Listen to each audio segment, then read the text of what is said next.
Julle kan weer die Bybel saam met my oopmaak by Jakobus. En terwyl julle so daar na Jakobus toe blaai, wil ek julle vra vanmôre dat ons elkeen werklik vir 'n oombliekie regtig sal stil raak en werklik dink, wie is regtig in beheer van my lewe? Wie is regtig in beheer van my lewe? Jakobus maak 'n onderskeid tussen mense wat self in beheer van hulle eie lewens wil wees en mense wat onder die wil van God wil wees, onder God se beheer wil wees, met ander woorde. Kyk mooi daar, Jakobus 4 vers 15 sê hy, in plaas dat julle sê, as die Here wil en ons lewe, dan sal ons dit of dat doen. Wanneer ons deur moeilike beproewinge gaan, dan is die werklikheid ook dat soms betwyfel ons die wil van God. Ons betwyfel of God se wil dan regtig so suiwer is. Warren Wiersbe skryf op hierdie onderwerp, hy sê, I was going through a difficult time in my own ministry some years ago. Questioning the will of God while on vacation. I was reading the book of Psalms, asking God to give me some assurance and encouragement. Psalm 33 verse 11 was the answer to that prayer. The counsel of the Lord standeth forever, the thoughts of his heart to all generations. The will of God comes from the heart of God, I said to myself. His will is the expression of his love, so I don't have to be afraid. It was the turning point in my life to discover the blessing of loving and living the will of God. En dit is die les wat ek hoop elkeen van ons vandag kan leer uit hierdie teks uit. En dit is om die seëninge te kan beleef wanneer ons binne in die wil van God lewe. Dit is om 'n kommervry lewe te hê, van om te besef dat God is in beheer van my lewe en ek hoef nie te vrees nie. En daarom gee Jakobus vir ons hierdie toets wat ons vandag na gaan kyk. Wie is in beheer? Wie is in beheer van jou lewe? Kom ons lees saam daarvan vers 13 af. Jakobus 4 vers 13. Kom nou, julle wat sê, vandag of môre sal ons na die en die stad gaan en daar 1 jaar deurbring en handel drywe en wins maak. Julle wat nie eens weet wat môre sal gebeur nie. Want hoe danig is julle lewe? Dis tog maar 'n damp wat vir 'n kort tydjie verskyn en daarna verdwyn. In plaas dat julle sê, as die Here wil en ons lewe, dan sal ons dit of dat doen. Maar nou roem julle in julle grootpratery. Al sulke roem is verkeerd. Wie dan weet om goed te doen en dit nie te doen nie, vir hom is dit sonde.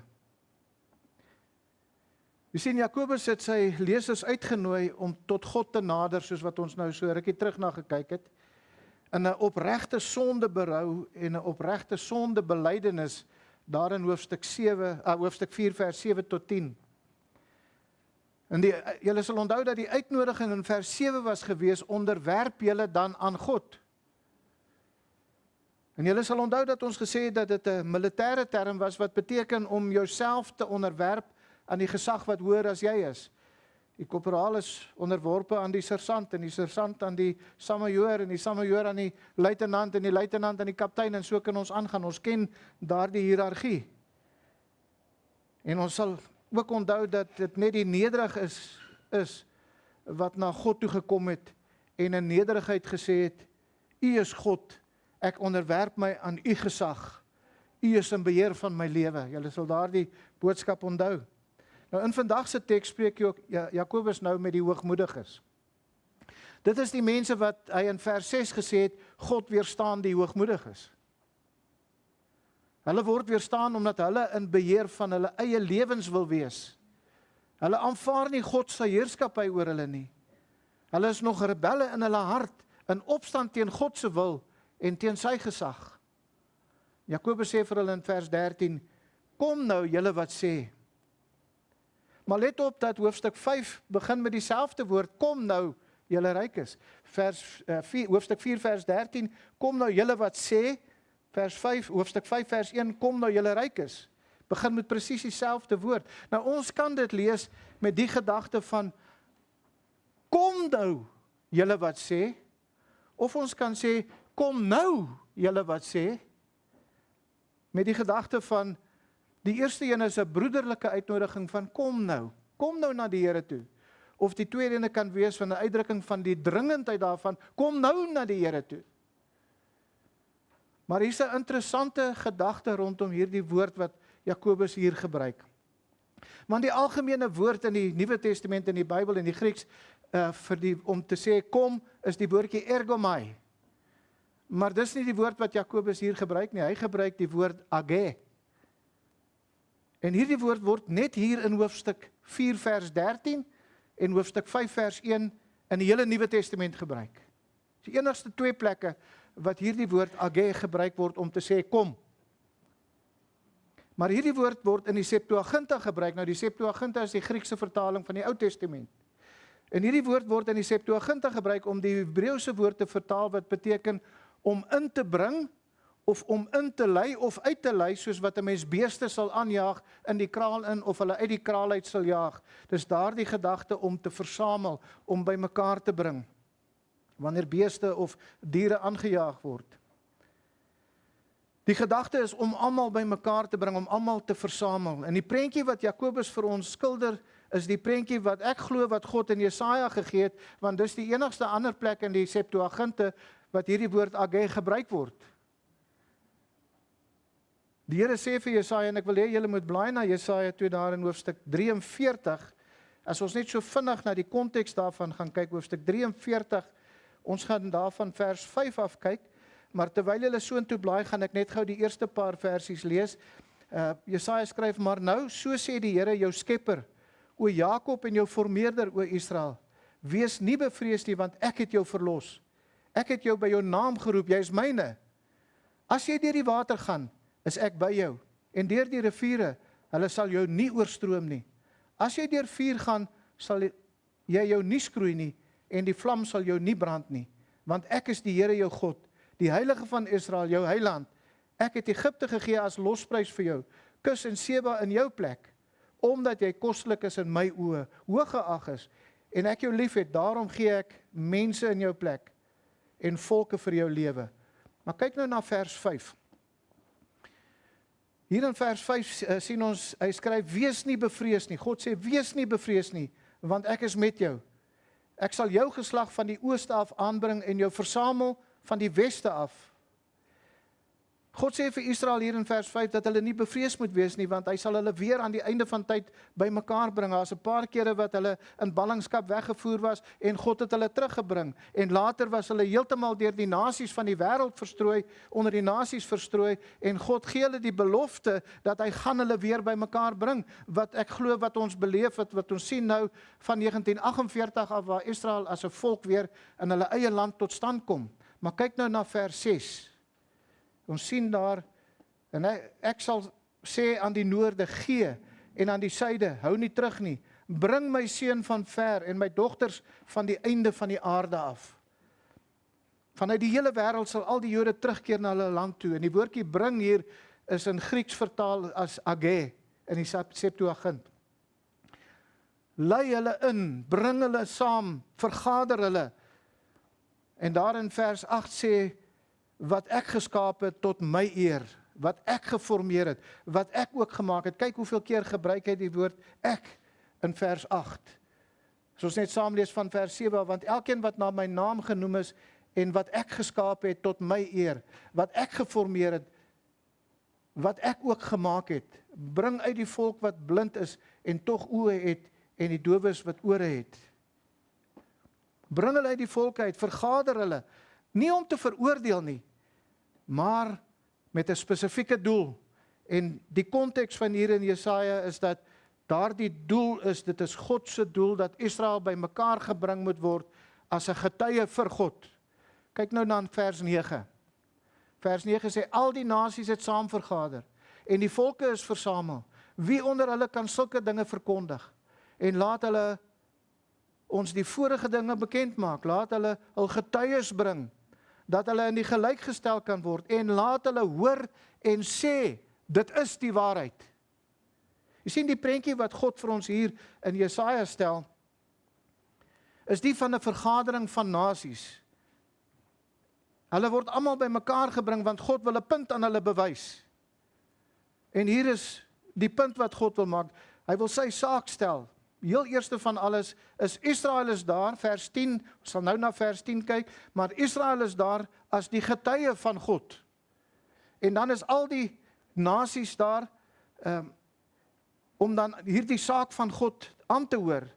Maar ons sien ook dat Israel en die nasies kry 'n geleentheid om God se punt in te sien en God se punt te verstaan. Maar wat is God se punt in hierdie teks? God se punt is dat hy alleen God is, wat in beheer van alles is. Israel is sy getuienis vanuit die manier waarop hy deur die jare, vanuit Egipte land uit, hoe hy met Israel gewerk het, hoe hy hulle in hulle land ingebring het, hoe hulle gesondig het en hoe hulle onder die nasies om hulle geval het en hoe hulle selfs in ballingskap weggevat het, maar dat God hulle altyd weer teruggebring het, bewys hy die punt dat hy is God en hy is in beheer van alles wat met hulle gebeur. Israel as volk is juis die getuie van God, dat hy God is alleen. Presies wat met hulle gebeur het, is wat hy gesê het gaan gebeur, en dan het dit so gebeur, en dit is die getuie wat Israel is. Die feit dat God vir Israel weer uit die nasies gaan terugbring na hulle land toe, en sal dien as 'n getuie dat hy alleen het die mag en die gesag en die krag om dit te doen. So die prentjie wat God vir ons hier skets, is al die nasies wat nog redeneer dat hulle afgode iets is om te kan aanbid. En hier is Israel ook, wat God beveel, hoeveel keer al in die geskiedenis wonderbaarlik verlos het van die nasies, waarvan die laaste een weer sal wees wanneer hy hulle gaan terugbring na Israel. En God sê vir hierdie nasies wat versamel is, en hy sê, kyk na Israel, hier is my bewyse. Kyk na Israel, hier is die bevestiging dat ek alleen God is, en dat ek alleen in beheer is. Maar kyk nou weer na vers 9, Jesaja 43 vers 9. Hy sê, laat hulle, hy sê daar hulle, die nasies, laat hulle getuies bring. Met ander woorde, in hierdie versameling, sê God, daar is al die nasies nou, laat hulle nou hulle getuie bring, om te kan sê dat hulle afgode is iets, dat hulle in gelyk gestel kan word. Maar God se doel is aan die einde van vers 9, wanneer hy sê, as hy weer sê, laat hulle, dan praat hy van die nog steeds van die nasies, laat hulle hoor en sê, dit is die waarheid. Nou wat is die waarheid? Dat God alleen in beheer is, dat hy die skepper God is, dat die manier waarop hy met Israel gewerk het, en nog steeds werk, bewys, dit is die getuie, dat hy alleen God is, en almagtig is, en soewerein is. Maar God het ook 'n doel met Israel, want kyk nou na vers 10, Jesaja 43 vers 10, hy sê, julle is my getuie, praat hy nou met Israel, spreek die Here, en aan my knegg wat ek uitverkies het, sodat julle kan weet, met ander woorde, in dieselfde geval waar die nasies kan weet dat God alleen God is, moet Israel dit ook verstaan en hulle moet dit ook weet. Hy sê, sodat julle kan weet en my kan glo en insien dat dit ek is. Voor my is geen God geformeer nie, en na my sal daar geen een wees nie. En julle kan nou vers 11 tot 13 lees in hoofstuk Jesaja 43, waar die Here sê, ek is die Here en daar is geen heiland buiten my nie. Ek het verkondig en verlos en dit laat hoor, en daar was geen ander God onder julle nie. En julle is my getuies, spreek die Here, en ek is God. Ook van vandag af is ek dit, en niemand red uit my hand nie. Ek werk, en wie kan dit keer? En ons sien hoe God sê oor en oor, dat hy is God, en Israel moet dit ook verstaan, iets wat hulle tot vandag toe nog nie heeltemal verstaan nie. En dit is hierdie prentjie wat Jakobus vir ons skets vandag. Die prentjie wat God skets in Jesaja 43, is om te sê, kyk na my getuie, kyk na my volk, my getuie, en sien dat ek God is. En ek glo dit is die prentjie wat Jakobus ook vir ons hier skets vandag. Hy versamel nou al die hoogmoediges, wat tot op hierdie stadium nog geweier het om te erken, dat God alleen in beheer van hulle lewens is. Die hoogmoediges wat nog nie tot God genader het nie, En Jakobus sê vir hulle, kyk na die getuienis, kyk na die lewens van die mense rondom julle in die gemeentes waar julle is, en sien hoe die Here met hulle werk. In ons konteks hier vandag byvoorbeeld, kyk na die mense wat hulle tot voor God verneder het, kyk na die mense wat tot God genader het, en hoe die Here met hulle werk, en erken dat hy God is, wat in beheer is van hulle lewens. Hy sê, kyk na hoe onvoorspelbaar en kortstondig die lewe is, en sien dat julle nie regtig in beheer van julle eie lewens is nie. Dit is, na my mening, met ander woorde, nog 'n manier wat Jakobus sê, vir sy lesers dan oproep, en hy roep hulle om tot God te nader. En dit is vir my nog 'n bewyse van God se genade, om nog steeds 'n geleentheid te gee, nader tot God. Kyk na die getuie rondom jou, kyk na Christene in jou lewe, in die gemeente wat jy saam mee dien, en kyk hoe die Here met hulle lewens werk, en nader tot God, deur onder sy wil te wil lewe. Jakobus identifiseer hulle as julle wat sê. En Jakobus wys vir ons in hierdie teks 4 dinge. Hy sê wat hulle gesê het, en hy sê wat hulle ignoreer het, of wat hulle nie gesê het nie, wat hulle moes gesê het, dis wat hulle toe uiteindelik gesê het, en dan wat hulle eintlik moes gesê het. So kom ons begin heel eerste vanoggend met wat hulle gesê het. En wat hulle gesê het is, ek is in beheer van my eie lewe. Kyk daar na vers 15, is ons nou 13. As ons teruggaan na Jakobus 4 toe, vers 13. Kom nou julle wat sê, vandag of môre sal ons na die en die stad gaan en daar 1 jaar deurbring en handel drywe en wins maak. Jy sien, hulle lewe haarfyn beplan sonder om God in ag te neem. Nou ons moet mooi verstaan, hier is ook weer 'n groot dwaallering rondom hierdie gedagte, wat rondgaan ook maar in die kerk, en ek dink ook iets wat ons baie al afgewater het ook. Maar ons moet verstaan, Jakobus is nie besig om wyse besigheidsmanne te veroordeel vir hulle planne wat hulle maak nie. Ons weet baie duidelik dat planne is noodsaaklik. Jy kan niks in die lewe bereik as jy dit nie beplan nie. Maar ons ken ook die gedagte van beplan asof jy nog 1000 jaar hier gaan lewe, maar lewe asof jy net 10 sekondes gaan lewe. So Jakobus verwys na mense wat hulle lewe beplan sonder God in hulle lewens. En ons kan dalk partymal hierdie gedagte afwater na, soos wat ons baie maal in ons het nou vanoggend toe Toby gelees het van die skynheiliges gehoor, wat ons baie maal by 'n tafelgebed net sê, dankie Here vir die voedsel, seën die ander wat dit voorberei het, amen. Het ons dit regtig bedoel? En so kan ons baie maal maklik net sê, as die Here wil, sal ek gaan. Maar bedoel ek dit regtig as die Here wil? Sien, Jakobus verwys na mense wat hulle lewe asof God nie bestaan nie. Hulle is in beheer van hulle lewens en hulle gee geen erkenning aan God nie. Sulke mense is wat ons noem praktiese ateïste. Ten spyte van wat hulle getuig, lewe hulle lewens en maak hulle planne asof God nie bestaan nie. En Jakobus se argument is dat hierdie soort optrede is die optrede van mense wat nie gered is nie, ten spyte van wat hulle getuig. Want die ware geredde persoon is die persoon wat hom aan God onderwerp het. Onthou julle vers 7? Nader tot God, onderwerp jou aan God. Jakobus praat in hierdie teks met mense wat nie die uitnodiging van hoofstuk 4 vers 7 tot 10 gevat het nie. Hulle is die mense wat in hoogmoedigheid nog vriende van die wêreld wil wees. Hulle is vriende van die wêreld omdat hulle eie wil najag. Al gebruik hulle geloof as 'n metode om hulle eie wil te verkry. Dat ons weet in die charismatiese beweging is die gedagte, saam met Christus wen ek groot. So wie se wil is dit eintlik? God se wil of my wil? Jy sien, hulle sê in werklikheid, ek is in beheer van my lewe en ek plak net Christus aan om te kry wat ek wil hê. En enige afhanklikheid wat hulle het, is dat die Here hulle sal seën sodat hulle die wêreld net meer kan geniet. Nou ek wil vanmôre vir ons die vraag vra. Doen ons nie maar baie maal dieselfde nie? Wanneer ons aan hierdie gedagte dink, wie is werklik in beheer van my lewe? Doen ons nie maar baie maal dieselfde? Luister na my redenasie. Ons sê ons glo. Maar wanneer daar dan iets gebeur, dan bekommer ons onsself dood wanneer dinge nie gaan soos wat ons dit wil hê nie, of soos wat ons dit beplan het om te wees nie. Ons sê ons glo, maar ons het altyd 'n plan B en 'n plan C en wat nog.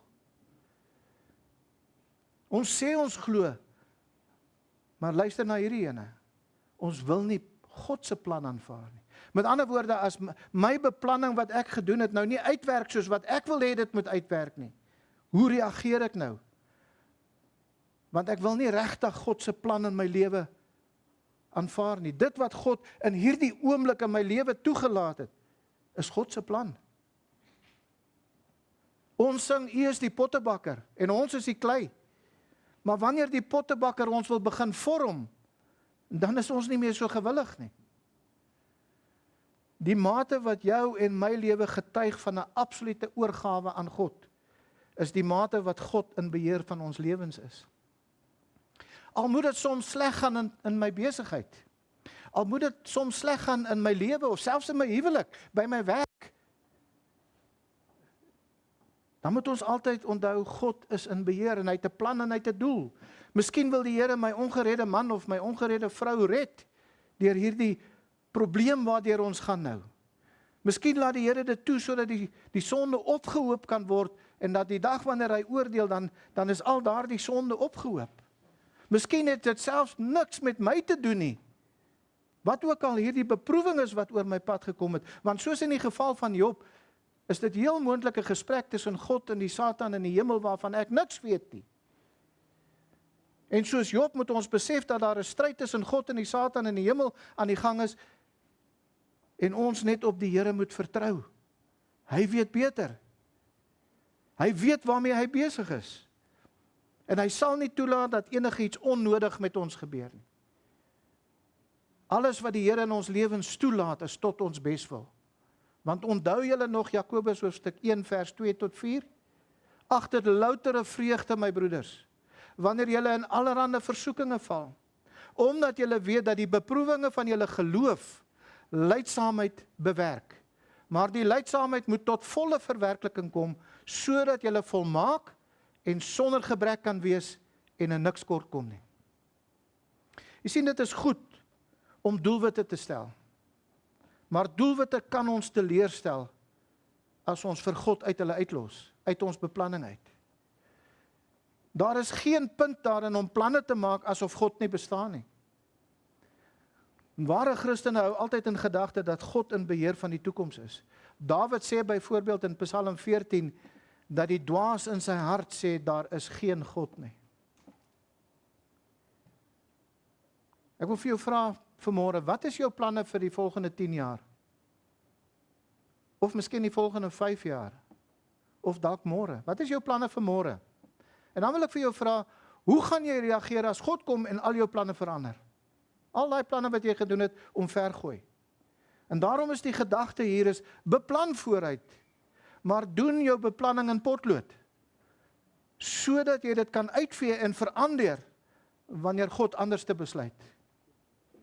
Lewe altyd met die wete, dat jy nie in beheer van jou eie lewe is nie, maar dat God in beheer van jou lewe is. As jy God se begeertes sentraal in jou beplanning plaas, sal jy nooit teleurgestel word nie. Want Salomo skryf in Spreuke 27 vers 1, beroem jou nie op die dag van môre nie, want jy weet nie wat die dag sal bring nie. Jesus illustreer hierdie waarheid in Lukas 12 vers 16 tot 21. En daar lees ons van die gelykenis van die ryk dwaas wat 'n goeie opbrengs gehad het die jaar en hy sê hy gaan groter skure bou sodat hy dit alles kan opberg en sodat hy dit kan opgaar. En Jesus sê al daardie beplanning sonder God help niks. Want Lukas 12 vers 20 tot 21, God het aan hom gesê, jou dwaas, in hierdie nag sal hulle jou siel van jou afwys en wat jy gereed gemaak het, wie sin sal dit wees? So gaan dit met hom wat vir homself skatte vergader en nie ryk is in God nie. Jy sien, Jakobus het vir sy lesers gesê, julle beplan julle lewens sonder God, omdat julle sê, julle is in beheer van julle lewens. Maar daar is iets wat julle mis. En daarom dan in die tweede plek, wat hulle ignoreer het, wat hulle gemis het. En wat hulle gesê het is, ek weet nie of ek môre nog gaan lewe nie. Jakobus 4 vers 14, julle wat nie eens weet wat môre sal gebeur nie. Want hoe danig is julle lewe? Dit is tog maar 'n damp wat vir 'n kort tydjie verskyn en daarna verdwyn.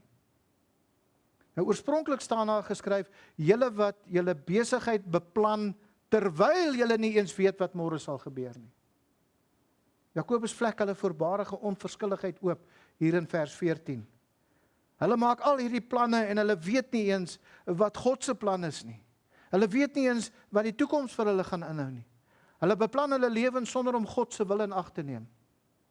Hulle het gelewe asof hulle vir ewig gaan lewe, asof hulle nooit gaan sterf nie. En hulle beplanning het nie in ag geneem dat hierdie lewe enige oomblik tot 'n einde kan kom nie.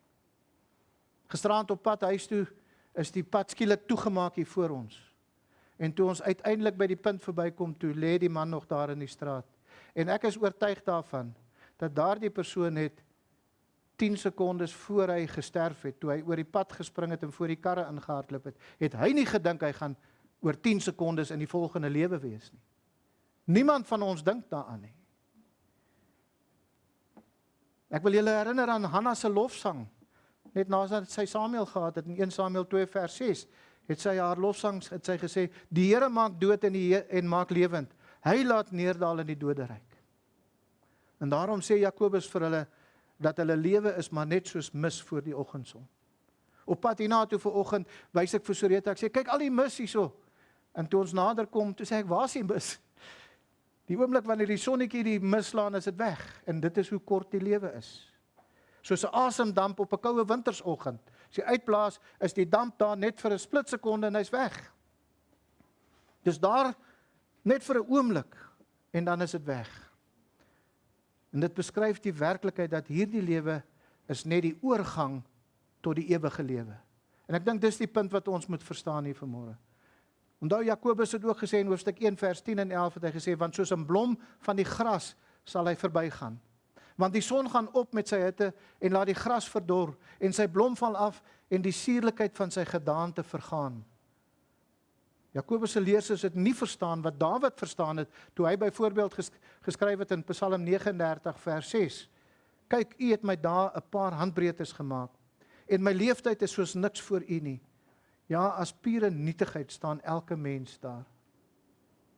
En ons kan ook nie die feit ignoreer wat God vir Israel gesê het toe hulle hom met die afgode van die nasies probeer vergelyk het in Jesaja 46 vers 9 en 10 nie. Dink aan die dinge wat tevore was van ouds af, dat ek God is en daar is geen ander nie. Ek is God en daar is niemand soos ek nie. Wat van die begin af verkondig die einde en van die voortyd af wat nog nie gebeur het nie. Wat sê my raad sal bestaan en al wat my behaag sal ek doen. Sien, ons kan nie die feit dat God in beheer van ons lewensduur is ignoreer nie. Ons kan ook nie die feit ignoreer dat God is besig met sy raadsplan op hierdie aarde en met die aarde en met jou en met my. Hy is nie besig om met ons plan en doel aan te gaan nie en vir ons te voorsien nie. Hy is besig met sy raadplan en sy raad sal bestaan en hy sal alles doen wat hom behaag. Dawid beskryf weer eens die nietigheid van die lewe in Psalm 103 vers 15 en 16 as hy sê, die mens, soos die gras is hy daar, soos 'n blom van die veld, so bloei hy. As die wind daaroor gaan, is dit nie meer nie en sy plek ken hom nie meer nie. Kort nadat 'n mens afgesterf het, hy kan so 'n groot naam gemaak het soos wat hy wil hier op aarde, kort nadat hy gesterf het, ken niemand hom meer nie. Bitter min mense dink nog aan hom of praat van hom. En daarom moenie jouself mislei om te dink daar is nog baie tyd nie. Ek wil eers die lewe bietjie geniet nie. Ek wil eers my loopbaan bou. Ek wil eers aan my lewe werk en ek wil my lewe geniet nie. Hoe weet jy nie die Here sal in hierdie nag jou lewe van jou eis nie?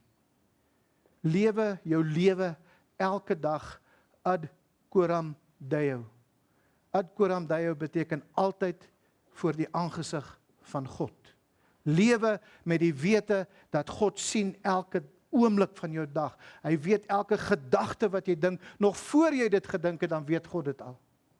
Ad coram Deo, lewe voor die aangesig van God elke sekonde van elke dag. Lewe nie skynheilig soos wat ons net nou gehoor het nie, maar soos wat Paulus sê in Efesiërs 6 vers 6, nie met oë dien soos mensebaars nie, maar soos diensknegte van Christus, wat die wil van God van harte doen. Ons wil nie God gehoorsaam en sy wil in ons lewe hê, net omdat dit ons plig is nie. Ons wil dit doen omdat dit God se plan is, en omdat hy God is. Kyk weer na Jakobus 4 vers 15. As die Here wil, nou ons stop gewoonlik net as die Here wil, dan sal ons dit doen. En dit word afgewater, soos wat ek sê. Maar kyk, Jakobus gaan verder, hy sê, en ons lewe, dan sal ons dit doen of dat doen. Jy sien, Jakobus se lesers het gesê, dat hulle in beheer van hulle lewe is, maar hulle die feit dat God hulle lewe enige oomblik kan kortknip, het hulle geïgnoreer. Hulle die feit dat God in beheer van lewe en dood is, en daarom ook van hulle lewe is, gemis. So, in die derde plek, wat hulle moes gesê het, vers 15, as die Here wil, en ons lewe, dis wat hulle moes gesê het, kyk mooi na vers 15, as die Here wil en ons lewe, dan sal ons dit of dat doen. En hier is die punt wat Jakobus maak. Hulle kon nie gered gewees het nie, want as hulle gered was, sou hulle aan God se wil onderwerp het. Ons gaan terug na vers 7 toe. Die nederiges het hulle onderwerp aan God, aan God onderwerp. Die hoogmoediges het God weerstaan, want hulle wil hulle nie onderwerp aan God nie. Sien, Jakobus sê, hulle sou hulle self onder God se gesag geplaas het, en elke plan wat hulle gemaak het, eers na God toe gevat het, en dan onder die beheer en onder die gesag van God gelewe het. Jy sien, 'n ware Christen onderwerp sy beplanning aan die heerskappy van Christus. Ja, ons beplan. Ons het ons gedagtes, ons het ons pad wat ons wil stap. Maar wanneer die Here dit verander het, dan aanvaar ons dit so. Ons kom nie in opstand daarteen nie. Salomo het gesê in Spreuke 19 vers 21, baie planne is in die man se hart, maar die raad van die Here, die sal bestaan. Dit is 'n wysheid wat hy van sy vader Dawid geleer het. Want Dawid het niks gedoen voor hy nie God geraadpleeg het nie. Ons lees byvoorbeeld 2 Samuel 2 vers 1, en daarna het Dawid die Here geraadpleeg en gesê, sal ek optrek in een van hierdie stede van Juda? En die Here het hom geantwoord, en die Here het hom geantwoord en gesê, trek op. Toe sê Dawid, nou waarheen moet ek optrek? En hy antwoord hom, na Hebron. Jy sien, Dawid se lewe spreek daarvan dat hy het niks gedoen, behalwe toe hy gesondig het nie. Sonder om God te raadpleeg nie, in die vroeë gedeelte van Dawid se lewe in elk geval. En Paulus het presies dieselfde gedoen. Hy neem afskeid van die ouderlinge in Efese by die woorde in Handelinge 18 vers 21, ek moet sekerlik die komende fees in Jerusalem vier, maar ek sal weer na julle terugkom as God wil. Ons kan gaan kyk, Romeine 1 vers 10, Romeine 15 vers 32, 1 Korintiërs 4 vers 19, 16 vers 7. Oor en oor sê Paulus dat hy hoop om iets te gaan doen as die Here wil. En dit is natuurlik iets wat Christus self ook gedoen het. Byvoorbeeld in die tuin van Getsemane, nogtans nie my wil nie, maar u wil geskied. Jy sien, dis die kenmerk van 'n ware Christen. Dit is immers wat ons gedoen het toe die Here ons gered het, nie waar nie? En ons is weer terug by Jakobus hoofstuk 4 vers 7 tot 10. Onderwerp julle dan aan God, nader tot God, en hy sal tot julle nader. Jy sien, dit is alles vanuit 'n diepe besef van sonde teen God, en uit 'n berou daaroor kon ons net onsself voor God verneder deur te erken dat ons is rebelle teen God, en dat ons daarvan gereinig wil word. As jy teruggaan na daardie boodskap toe. Ons wil nie meer teen Christus rebelleer nie. Dis wat redding beteken. En wat anders beteken dit, as dat ons is nou onder Christus se heerskappy, omdat ons daar wil wees. Ons wil nie meer onsself beheer nie, ons wil onder Christus se heerskappy wees. En daarom wil ek jy vra vanmôre, toets jou lewe. Wil jy hê Christus moet jou Heer en Meester wees? Die ware Christen sê, sonder enige huiwering, ja, onmiddellik, sê ja, ek wil hê Christus moet my Heer en Meester wees. En daarom word hulle geken deur hulle begeerte. As die Here wil en ons lewe, dan sal ons. MacArthur skryf oor hierdie gedagte as hy sê, the scripture give many marks of a true Christian, such as love for God, repentance from sin, humility, devotion to God's glory, prayer, love for others, separation from the world, growth and obedience. But nothing more clearly summarizes the character of a genuine believer than a desire to do the will of God. David sê Psalm 40 vers 9, ek het lus, o my God, om u welbehae te doen, en u wet is in my ingewande. Daardeur sê David, Here, ek wil doen wat u wil hê ek moet doen. Hy voeg by in Psalm 143 vers 8, laat my u goedertierenheid in die môre hoor, want op u vertrou ek. Maak my bekend die pad wat ek moet gaan, want ek hef my siel op tot u. Kan jy sien dat hy is afhanklik van God? Onthou dat Christus het self gesê in Markus 3 vers 35, want elkeen wat die wil van God doen, die is my broer en my suster en my moeder. En hy gee die waarskuwing in Matteus 7 vers 21, nie elkeen wat vir my sê, Here, Here, sal ingaan in die koninkryk van die hemele nie, maar hy wat die wil doen van my Vader wat in die hemele is. Wat is dit om onder die beheer van Christus te wees? Wat is dit om die wil van ons Vader wat in die hemele is te doen? Jy sien, Lukas beskryf Paulus se gesindheid in Handelinge 21 vers 14, wanneer hy vir ons hierdie gedagte beskryf. Hy sê, Paulus het geweet dat hulle hom in Jerusalem gevange gaan neem. En daarom het die ouderlinge in Efese hom probeer keer. Hulle wou nie gehad het dat hy na Jerusalem toe moet gaan nie, want hulle het geweet, een persoon het mos 'n profesie gekry dat hulle hom gaan bind, en wat toe gebeur het ook daar. Maar Paulus wou nie omgepraat word nie. En daarom skrywe Lukas in Handelinge 21 vers 14, toe hy dan nie oor te haal was nie, was ons tevrede en het gesê, laat die wil van die Here geskied. Wat is dit om God gehoorsaam te wees? Wat is dit om te sê, laat u wil geskied? Ek het vroeg was hier in die vroeë 90s, 91, 92 daar rond, het ek saam met 'n sendeling, die sendeling was eers in Brits gewerk, en ons was vir 'n klompie jare saam met hom in Brits, en toe het hulle oorgegaan daar na Soweto toe, hulle daar buitekant Soweto in Johannesburg gebly. En ons het een aand vir hulle gaan kuier daar, en dit ons nou met julle onthou, van die ouer man sal onthou, in die vroeë 90er jare, voor 94, was Soweto 'n kookpot. Hulle het 'n vriend van ons se seun, wat 19 jaar oud in die polisie was, na 3-6 maande in die polisieopleiding, sy eerste stasie was in Soweto gewees. En in die eerste week wat hy gewerk het, daar het hulle hom in 'n lokval, Patricia de Lille se mense het hom in 'n lokval gelei, en hulle het hom so geskiet dat sy eie ma hom nie kon herken het nie. En in daardie omstandighede nooi hierdie sendeling my die aand uit om gou saam met hom te gaan na sy sendingkerkie binne in die hartjie van Soweto. My dogter was toe nog in 'n kerriekot gewees. En ek het daai aand het ek net geweet, as dit die Here se wil is dat ek nie gaan uitkom hierso nie, dan gaan ek nie uitkom nie. En as dit die Here se wil is dat ek moet uitkom, dan gaan ek uitkom. So ek kan vreesloos in daardie kookpot ingaan, wat ek toe gedoen het saam met die Amerikaanse sendeling. En die feit dat ek hier staan vandag is die feit dat God se genade is so groot dat sy wil geskied. Maar as ons wil weet wat dit beteken, laat u wil geskied. As ons wil weet wat dit beteken om onder God se beheer te wees, dan beteken dit dat al moet ek sterf in hierdie ding wat ek nou gaan doen, fisies, letterlik gaan sterf, dan doen ek dit ter wille van die Here. Ek doen dit omdat ek onder sy beheer is. Jakobus se lesers het gesê, hulle is kerkmense, maar hulle was nie onder God se gesag nie. Want hulle het die feit dat God in beheer van lewe en dood is, geïgnoreer. En daarom sê hulle nie wat hulle moes gesê het nie.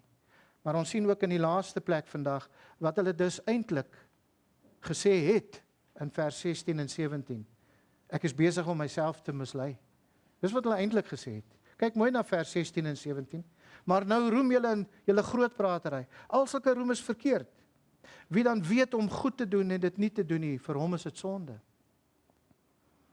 Hierdie mense wat Jakobus aanspreek hier, is besig om hulle self te mislei. Onthou, dit is waaroor die hele Jakobusbrief, wat ons oor en oor nou al gesê het.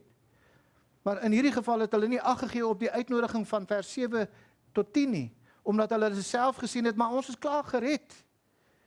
En daarom die evangelie aan kerkmense wat ons so 2 Sondae terug na gekyk het. Jy sien, hulle het harder deur hulle dade gesê, dat hulle nog ongered is, omdat hulle nie onder Christus se heerskappy wou lewe nie. Jakobus vergelyk hulle dade met die dade van ware geredde mense, om vir hulle te wys hoe verlore hulle nog is. Dink mooi aan wat ons die prentjie van Jesaja, hulle is almal versamel, almal bymekaar gebring, en Jakobus wys vir hulle hierso, daar is die getuie dat julle nog ongered is. Kyk mooi na vers 16, hy sê, maar nou roem julle in julle grootpratery. Al sulke roem is verkeerd. En die woordjie grootpratery hier verwys na die gedagte van hulle het 'n selfgesentreerde, hoogmoedige siening gehad, dat alles wat hulle het en alles wat hulle doen, is absoluut net deur hulle eie vermoë. Ek het wat ek het en ek is wat ek is, as gevolg van wie ek is. Deur my eie krag en my eie vermoë. Dit is hierdie groot praat, dis waarmee hulle gespog het. Hulle kon selfs gespog het dat hulle is gered deur die werke wat hulle gedoen het. Hulle het gespog met alles wat hulle gehad het en gedoen het, asof dit in hulle eie krag en wysheid is. Vergelyk byvoorbeeld Nebukadneser, daar in Daniël hoofstuk 4. Vers 2 en 4 lees ons dat Nebukadneser sê, dit behaag my om die tekens en die wonders, wat die allerhoogste God aan my gedoen het te verkondig. Hoe groot is sy tekens en hoe magtig sy wonders. Sy koninkryk is 'n ewige koninkryk en sy heerskappy is van geslag tot geslag. Ek, Nebukadneser, het rustig in my huis gelewe en was voorspoedig in my paleis. Daar het hy onder die beheer van God gelewe. Hy het God die eer gegee, maar vergelyk dit nou met Daniël 4 vers 30 tot 31 waar hy sê, het die koning aangehef, dis nou Nebukadneser, gesê, is dit nie die groot Babel wat ek opgebou het nie, tot 'n koninklike verblyf, deur die sterkte van my vermoë en tot verheerliking van my majesteit nie. Terwyl die woord nog in die mond van die koning was, val daar 'n stem uit die hemel, koning Nebukadneser, jou word aangesê, die koningskap word jou ontneem. En ons ken die verhaal, hy was mal gewees vir 7 jaar in die veld tussen diere gewoon. Jy sien, dit is hoekom Jakobus vir hulle sê, al sulke roem is verkeerd. God is in beheer. Alles wat gebeur, gebeur volgens God se raadplan, nie ons gedagte nie. Die woordjie wat Jakobus hier gebruik is ponera, en dit is verwys na die gedagte van to be evil, dit is boosheid.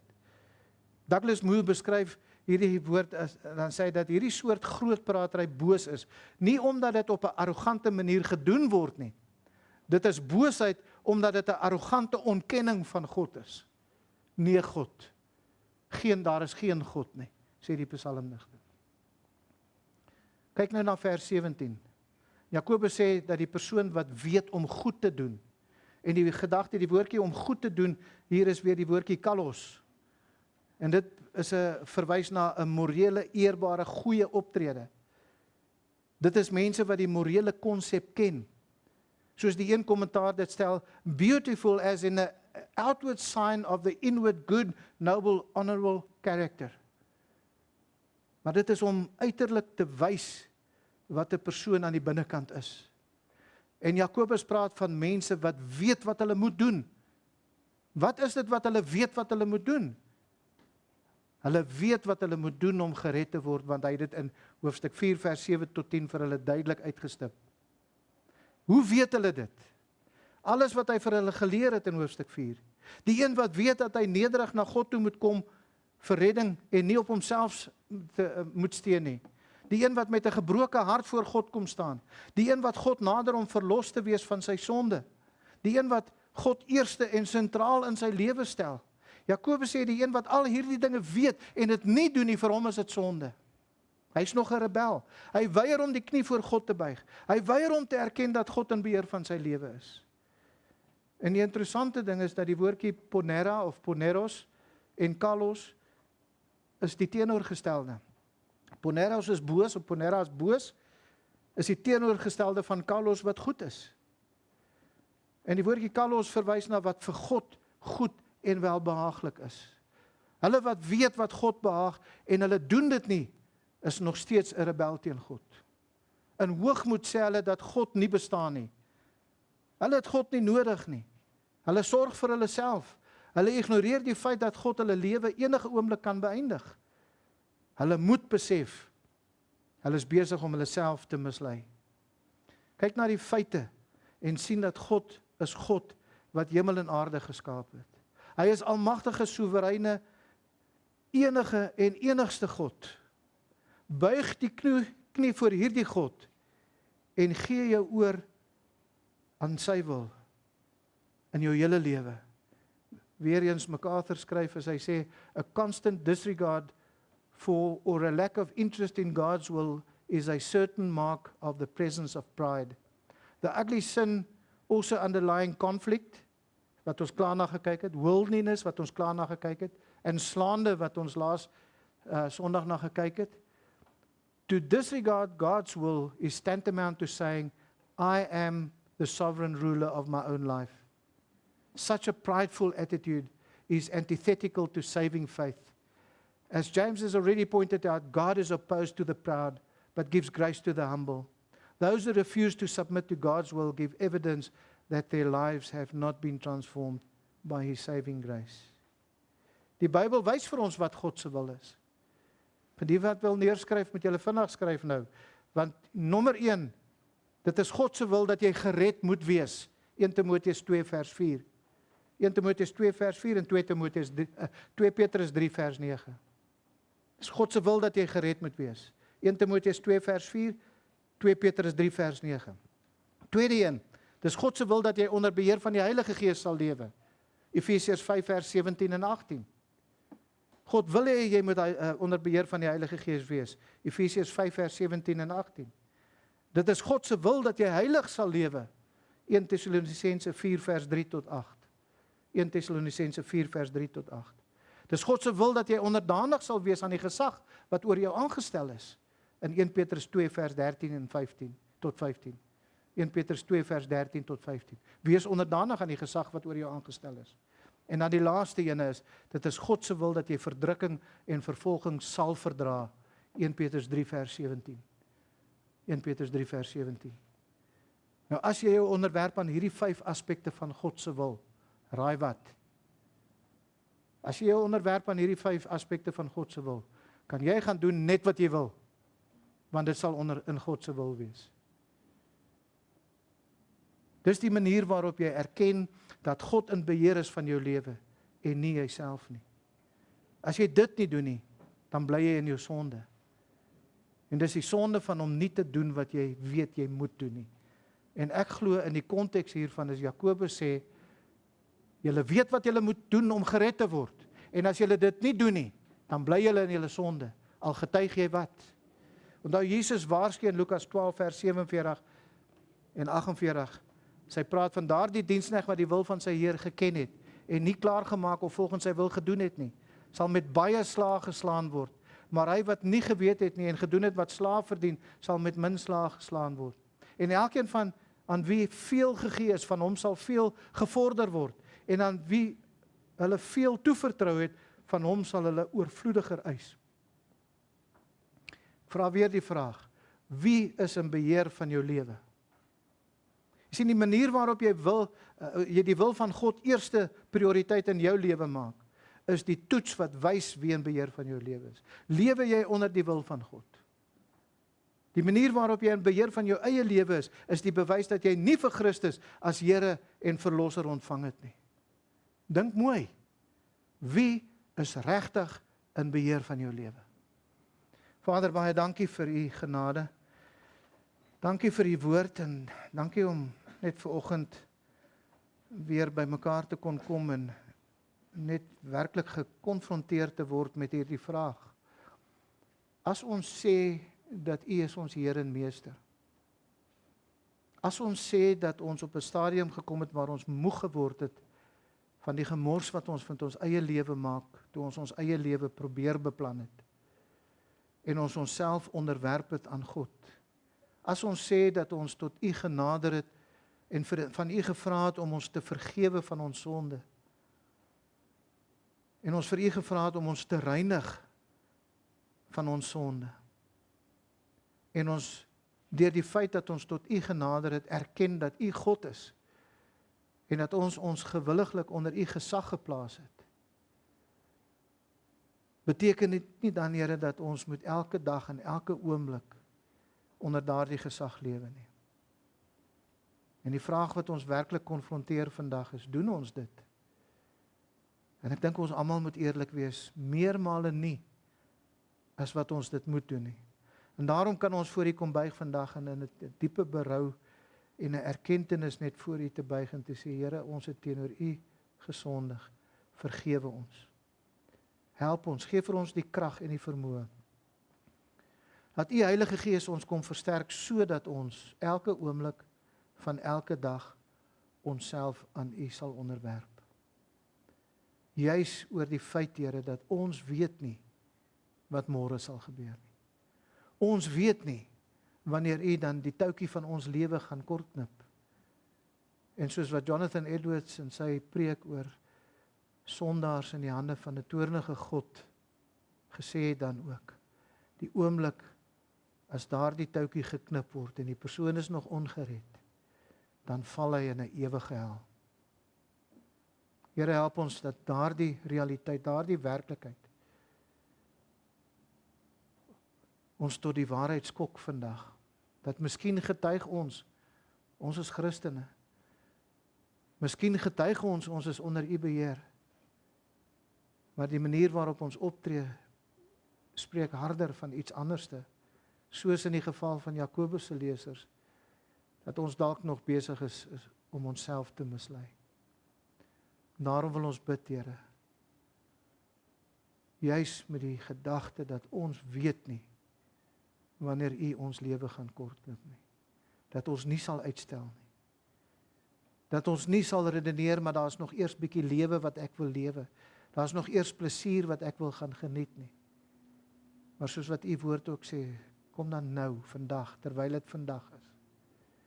Terwyl daar nog genade is. Dat ons na Christus sal kom en sy heerskappy oor ons lewens sal ontvang. En onsself werklik sal oorgee. Nie weer vir onsself te lewe nie. Maar Here, dat U raadsplan uitgevoer sal word in elkeen van ons se lewens. Here, dat ons elke beproewing, elke swaar kry wat oor ons pad kom, met 'n nuwe lig sal sien. En die wete dat U is besig om ons te louter. Of U is besig om ons na U toe te trek. Here, ons bid dat ons vanoggend, vandag, op hierdie woord sal reageer.